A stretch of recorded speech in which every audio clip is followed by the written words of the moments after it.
Painteroof.com.au is home to South Australia's foremost roof restoration experts. Here's what our tiled roof restoration process looks like.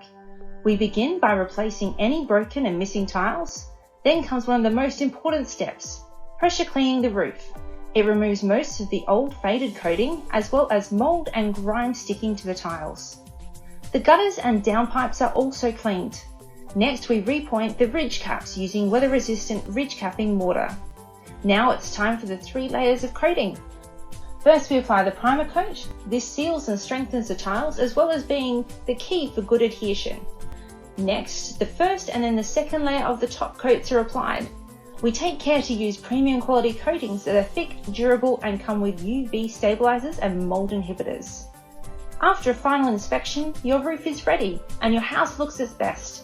Paint a roof, changing Adelaide roofs one roof at a time.